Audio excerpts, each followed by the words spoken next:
Саламатсыңарбы балдар? Андемесе биз Кыргыз адабияты сабагынан Алыкул Осмоновдун Кыргыз тоолору деген ыры менен таанышмакчыбыз.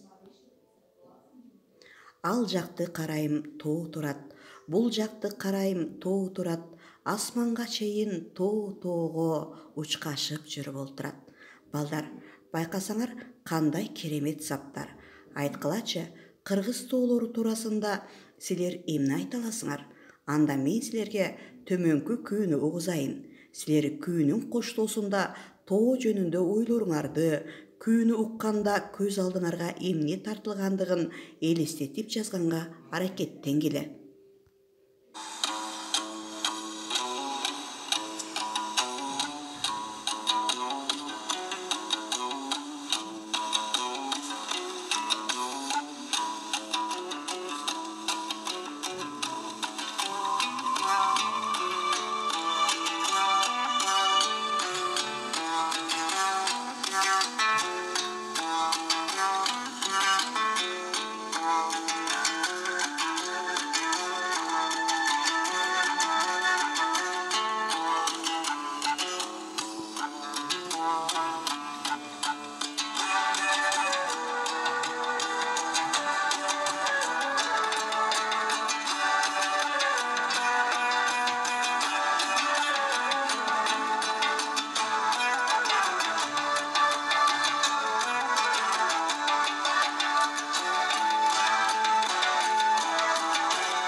Балдар, силер текст түзүп жаткан мезгилде силерди коштоп барган бул кыргыз күүсү болду. Менимче бардыңар кыргыз тоолору жөнүндө эң бир сонун баяндап жазып бере алдыңар деп ойлойм. Бүгүн силер менен кыргыз поэзиясында өзгөчө бийик орду бар.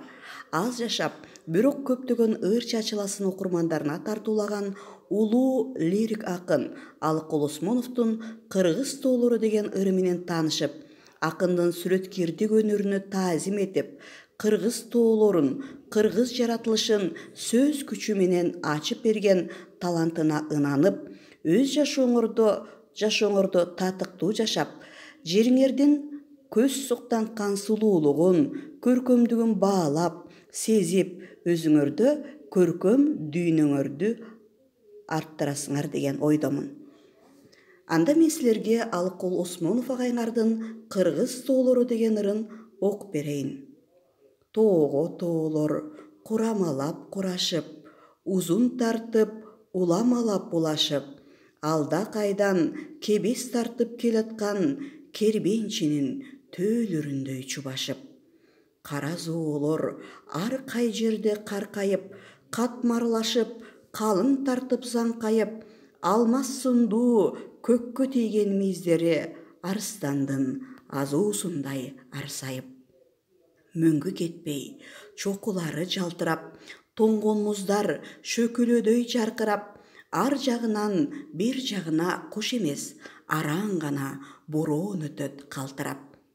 Жаз келээрде эң биринчи жаз конуп, кыш келээрде эң биринчи кыш тоңуп, ай ааламга ай тиелек кезинде эң биринчи ай жамынып ак болуп, түн болоордо эң кийинки түндү алат, түз жерлерден кийин кетип мунарык, дүйнө жүзү көзүн ача электе эң биринчи күндү тосуп кызарып. Балдар, эмесе ырдын мазмуну менен таанышып алган соң тоо көрүнүшүн чагылдырган сүрөттөргө көңүл бөлөлү. Ыр саптарында силер кездештирген тоолордун бирин бири улай курашып, кербенчинин төөлөрүндө чубашып, сапар тартып келаткан көрүнүшүн байкадыңарбы? Чын эле окшошуп турат. Балким акындын тоолорду кербенчинин төөлөрүнө салыштырып бериши менен айрымдарыбыз азыр гана бул кереметке ынанып жаткандырбыз. Алмаз сумду көктү жиреп турган тоону мизин эмнеге салыштырды? Ооба, арстандын азуусуна. Айткылачы, арстан кандай жаныбар?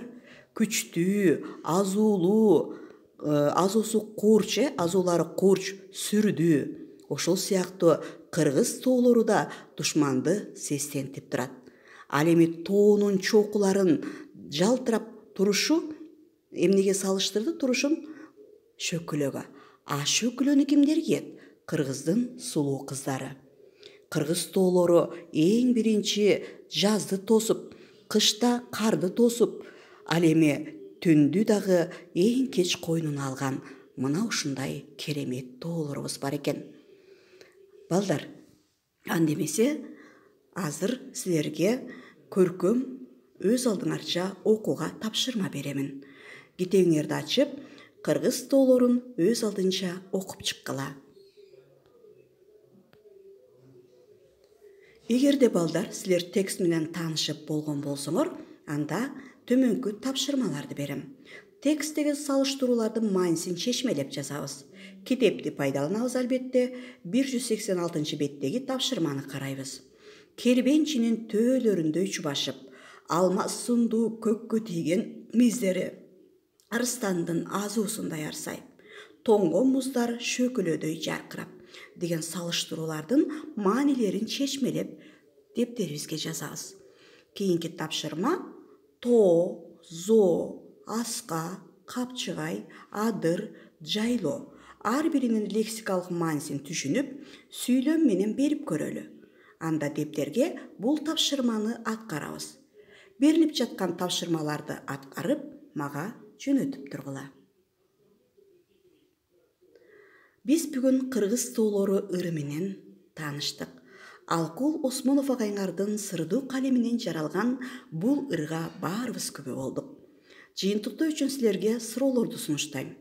Кыргыз тоолорун кандай элестете алдыңар? Ырды окуганга чейин тоолордогу касиеттерди, өзгөчөлүктөрдү байкадыңар беле? Алкул Осмоновдун кыргыз тоолорун сүрөттөөдөгү чеберчилиги эмнеде деп ойлойсуңар? Салыштыруу аркылуу автордун айтайын деген ою эмне? Балдар, силердин сабакка катышууңар бааланат. Тапшырманы жазып алгыла, көркөм окуп, жаттап келебиз. Кыргызстандагы тоо кыркаларын изденип, бири-бириңерге суроо даярдагыла. Катышканыңарга чоң рахмат.